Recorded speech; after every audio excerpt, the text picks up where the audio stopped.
Hello, my wonderful, beautiful friends. Guys, welcome back to r/MaliciousCompliance, where people get exactly what they ask for, not necessarily what they want. And in today's episode, a lot of people learn a lesson, guys, so buckle up because the stories are so satisfying. I hope you enjoy them, and hey, subscribe if you haven't already. November last year, I, a 30-year-old female, gave birth to our first baby. It's the first baby in my family, and number 6 in my husband's family.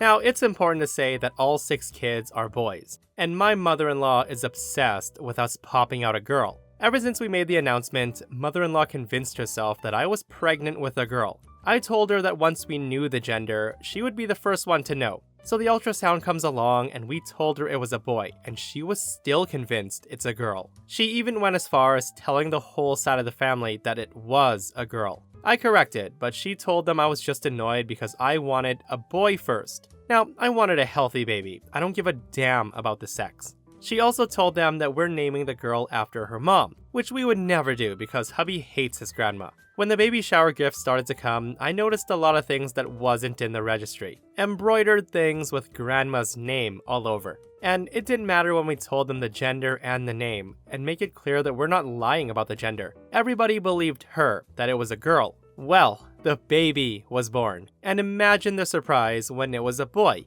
just like we've been telling everybody. The problem for them is that now our baby boy has plenty of girly clothes, such as pink onesies, etc, etc, and we are dressing our baby with them, especially his family video calls and for pictures for them. So after Saturday video call, mother-in-law calls us to scream at us because we're making elders uncomfortable for not sticking to a masculine color scheme for the baby clothes. She told us we have to stop being childish. She just thought my belly shape was more like a girl than for a boy. We told her we won't change the baby clothes and to just wait until they see how the dresses fit. He'll look adorable.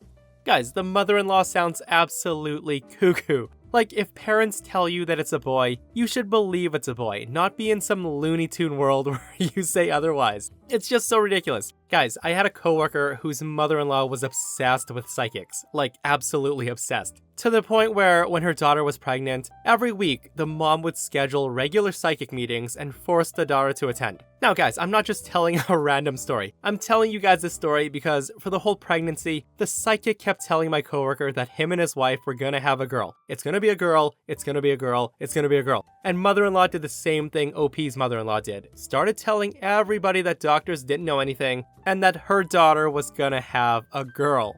And guess what, guys? When the baby popped out, it was a frickin' boy. And the psychic literally didn't know what to say. Now, the crazy thing was, his mother-in-law was too in denial about her almighty psychic being wrong, that she had the audacity to tell my coworker and his wife, well, he's a boy now, but just wait till later. He might transition. That's what she probably means. Like, how insane is that? So yeah, some people are freaking crazy. I don't even know where I'm going with this. Next story. So I had a manager who hated reading emails, and he would always miss important issues and meetings because of it. I even suggested text-to-speech to make it less unpleasant, but he told me off. He spent a lot of time playing golf with clients and was mostly inaccessible. It got to the point where most of the team CC'd me as I was next on the totem pole, so I could grant approvals for stuff like expense reports and help out on projects that my manager was supposed to work on. When I was getting married, I requested 3 weeks off for my honeymoon, and everybody knew I was getting married. The manager even congratulated me on the engagement when it happened. I had 5 weeks vacation accumulated, and I didn't think it was going to be a big deal, especially since I was requesting it nearly 8 weeks in advance. Then a vacation request denied email comes in from our time off system. I emailed the manager, followed up, left voicemails, and after a week, he finally replied to an email saying, "Look, we need dedicated people. If you think you can take 3 weeks off for a vacation, you need to reconsider your position here." Keep in mind, my request stated, vacation request for my honeymoon. I replied with, "Hey, no consideration needed. My last day will be this date in 3 weeks. Let me know about transitioning duties." I then forward this to HR, CC'd the manager, and HR sets up my exit interview. But HR tells my manager to set up transition for my responsibilities. During my notice period, I even replied to this email twice, asking about transition plans since I didn't get any transition plan. I tell my team, and they ask the manager what to do with my duties, and the manager says he'll think about it, but doesn't do anything nor email anything out. 4 weeks later, I get a call from my boss, and he says, "Hey, are you planning on coming in this week?" I asked, "Why would I?" He says, "Because you work for me? Not as of last week." He then tells me, "Stop messing around, get your ass in the office." To which I respond, "I told you my last day when you denied my vacation request." He then says, "Well, how about giving me proper notice and transitions?" I told him that HR asked him to develop a transition plan and to attend my exit interview, and it's not my fault he doesn't read his emails. I then hang up and block his number, but screenshot the call log and sent it to HR, with an innocent, "Should I be worried that my old manager thinks I still work for him?" Now, things went from bad to worse for my old manager. Apparently, I was doing most of his managerial duties, so he actually had to try to get stuff done himself. He also got into some legal issues, as those client golf outings, he played golf with his friends, not with clients. That made his termination with cause, so there was no severance for him. I ended up at a competitor company with a nice bump in pay. I wanted to start after my honeymoon, but the new company really wanted my help on a pitch. I joined for several weeks, reworking a third of the pitch, and then went on my honeymoon for 3 weeks, and they paid me for the entire time off. I only left the company because Mrs. and I moved across country, and they didn't have remote positions back then. Guys, never present an ultimatum unless you're prepared for the outcome. And hey, good on OP for taking that stand, resulting in that idiot losing his job. So last month, I was shopping around for a washing machine. For some context, I'm in Nairobi, Kenya, and I'm a bit of a late bloomer, so I look more like a 23-year-old, but I'm 32. Also, I'm a photographer and I dress for comfort, so more often than not, I do look homeless. Back to the story. So I looked up what I wanted online and saw that it was available at one of the major chains. But since I was free, I decided to go to the store in person. I went straight to the section with the laundry equipment, and one of the salesmen comes up to me. I was busy checking out the model I wanted, opening the door and reading the spec sheet and whatnot, when he greets me, and we start talking about it. He asked me if I'm interested in buying it, and I told him I'm considering it, and asked for the price. It was just shy of $900. But since I was in the store, I asked if they had in-store discounts or discounts for return customers, and then inquired about payment plans. I had bought a cooker there a few months ago, so I knew all these things existed. And while I could afford to buy the washer outright, it would have left me a little cash strapped, so I wanted to spread the payments over 2 to 3 weeks. Also, I'm frugal, so I always look for discounts. Around this time, a well-dressed couple comes into the same section, probably looking to buy something as well. And as soon as the salesman sees them, he walked over to them and left me hanging. I called to him and was like, "Hey, I wasn't done."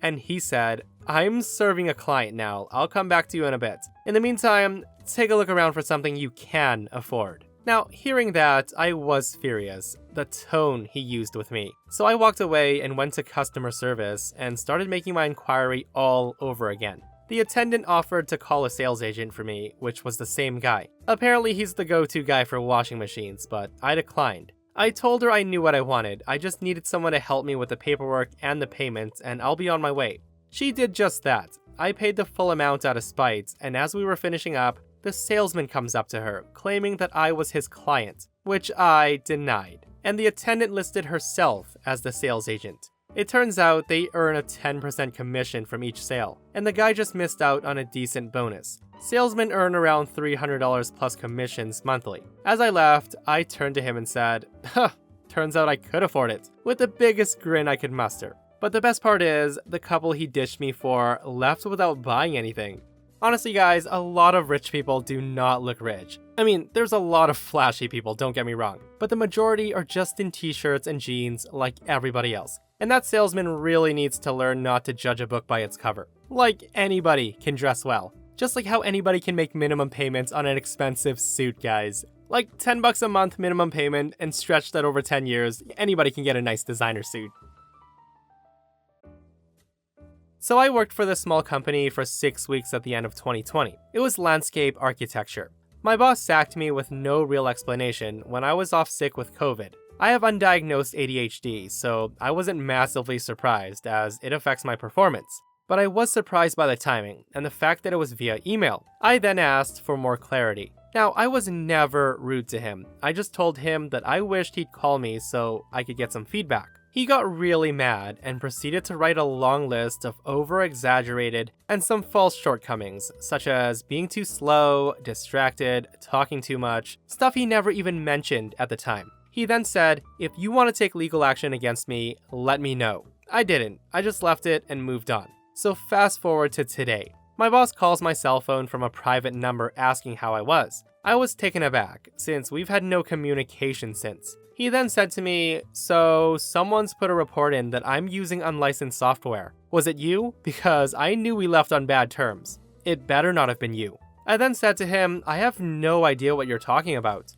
He then made it seem like I was devastated that he sacked me and would have a good reason to report him. No matter what I said to defend myself, he was convinced it was me. He even accused my dad, who works in IT. Now, I didn't even know he was using unlicensed software, so I say, "I feel like you're unfairly accusing me here." To which he then raised his voice and shouted, "Why do you always play the victim? Stop playing the damn victim." Now, this sounded so rehearsed that I honestly had to hold back laughter. He then said, "I'm not accusing you, but did you do it?" Now, looking back, I do believe it was unlicensed. We only ever used the student version of Autodesk, which is illegal when you're running a business. This combined with his accusation tells me that he's in fact breaking the law. Now, I was so pissed off by his accusation and his attitude to me that I did report him after the call to both Autodesk and the BSA. He'll have to run an audit and likely face a huge fine. He thinks I did it either way, so what harm can one more report do? What a silly, silly man. Running unlicensed software when you're operating a business is a huge no-no. And seriously, why the heck would he go around asking who reported him? Especially people who he thinks has a grudge against him. Like, who in their right mind is going to be like, "Oh, I did. I reported you." Okay, so this is without a doubt the best outcome possible from a malicious compliance that I've ever achieved. I was only aiming to support my wife's good deed, but this paid me great dividends. This is a bit detailed, as it covers a long span of backstory with a very rapid response once the malicious compliance was engaged in. So, the backstory. I had a shoulder injury for over a decade. When it occurred, I had an MRI, and I was told the cartilage was fractured and tendon was torn. Now, while healthcare is free in my part of the world, the lack of income while I would be healing prevented me from doing anything until 2017, when I figured I had a well-paying job and plenty of sick leave available. So I start the ball rolling on getting it fixed. I was initially put through physio to try to fix the problem, or at least strengthen the shoulder. I completed the physio, and as expected, the shoulder was still an issue, but a bit stronger now. So forward to the start of 2018, and I had an MRI. I was told I'd hear from them in a few weeks to have a review. 6 months later, after extensive nagging from my wife, I finally called the hospital to see what's happening. Nothing like being told the case had been closed. So after a few firm but polite words, my case was returned to the waiting list. My wife was happy, and I was content to be back on the list, although rather confused that I'd been removed. So I waited and waited and waited. So the setup. My wife is a loving woman, and I'm damn lucky to have her. After her nagging for me to chase it up falling on deaf ears, this tremendous woman decided to sort it out for me and find out what's happening, to see if I'm still on the waiting list. After all, it was now almost 18 months since the MRI had been taken. My wife contacted the hospital, and after being transferred a few times, was connected to the right department. Unfortunately, she got stuck with an absolute Karen. The first response from Karen after hearing my wife was to tell her that she's not authorized to discuss the case with her. Now, I've made it very clear in the past that my wife is authorized to act on my behalf. I can only assume later that this may have been due to the reactivation of my status via phone. My wife tried convincing her that she didn't require any details. All she wanted to know was for Karen to confirm that I was still on the waiting list. Karen, however, wouldn't give up so easily and continued to block my wife's request. Could Karen call me to inform me of my status?